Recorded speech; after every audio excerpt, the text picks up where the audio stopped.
құрметті көрермендер, сіздермен бүгін мен Айтбақаева Гаухар. Бүгін біз сіздермен есімдіктер және to be етістігінің грамматикалық құрылымдарын үйренеміз. Есімдіктер есім сөздердің атын, белгісін, санын атамай тек нұсқап меңзеп көрсетеді де, олардың орнына қолданылады. Ағылшын тілінде бірнеше есімдіктер бар. Біз сіздермен бүгін personal pronouns, яғни жіктеу есімдігіне тоқталамыз. Жекеше түрінің есімдіктері: I, you, he ер адамдарға қатысты айтылады. She әйел адамдарға қатысты.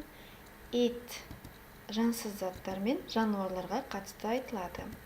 Көпшілік түрінің есімдіктері we, you және they.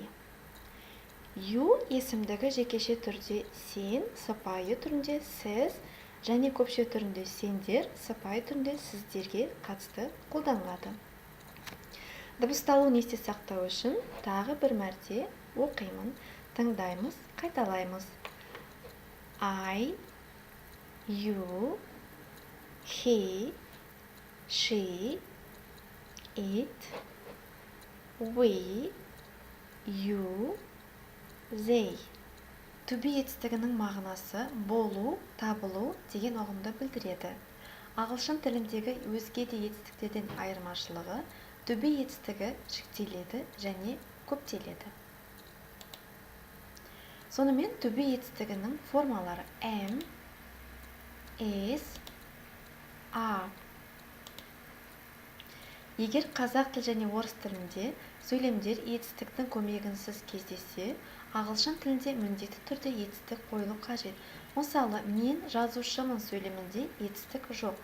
Ағылшын тілінде to be етістігін қоямыз. Мысалы, I am a writer. Мен жазушымын.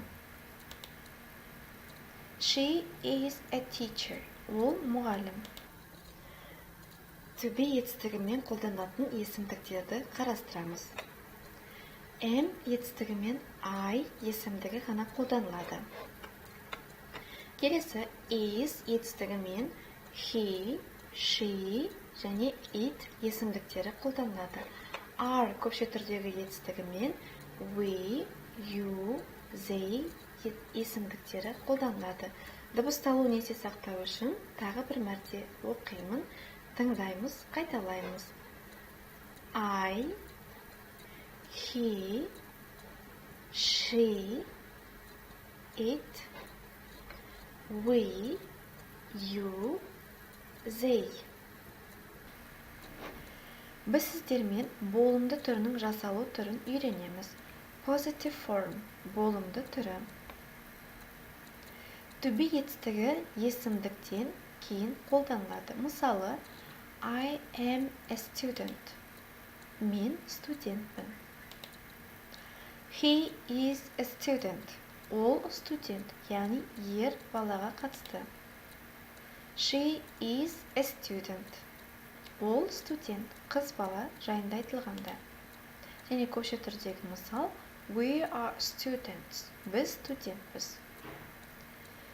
To be етістігі жіктеу есімдіктермен бірге қысқартуға болады.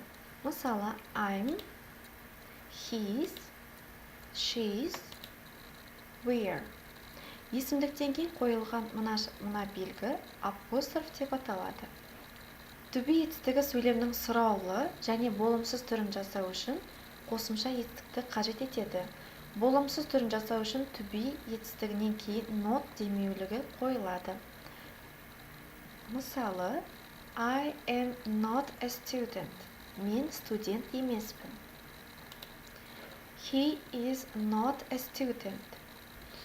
Ол студент емес. She is not a student.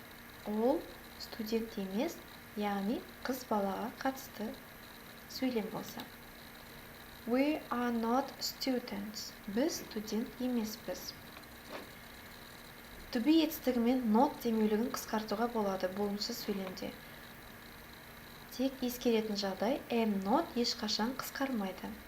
Is not isn't, are not aren't болып қысқарады. Interrogative form, сұраулы түрі.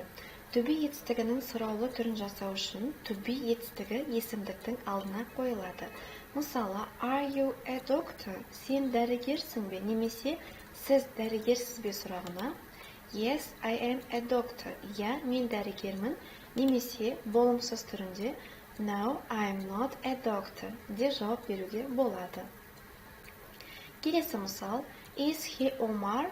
Ол Омар ма сұрағына yes, he is Omar. Немесе болымсыз түрінде no, he is not Omar. He is Дәурен деп жауап беруге болады.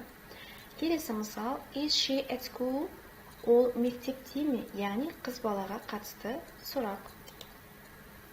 Болымды түрінде yes, she is at school. Я, ол мектепте. Немесе болымсыз түрінде no, she is not. She is at home.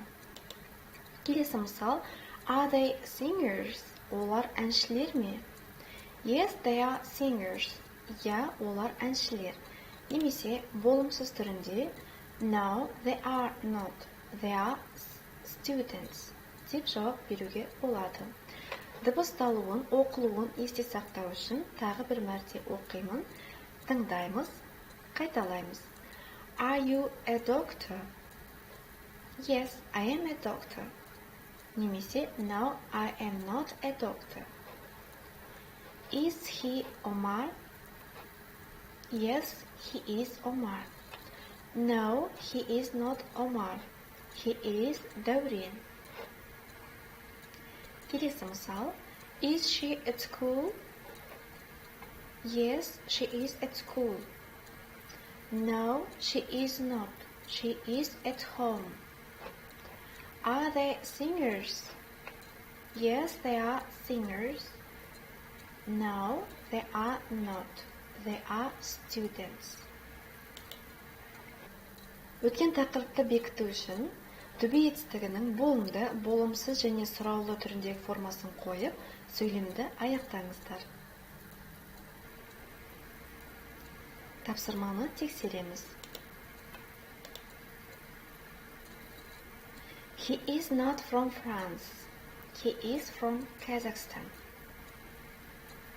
Яғни, ол Франциядан емес, ол Қазақстаннан.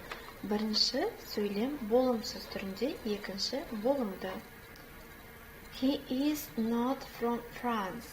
He is from Kazakhstan.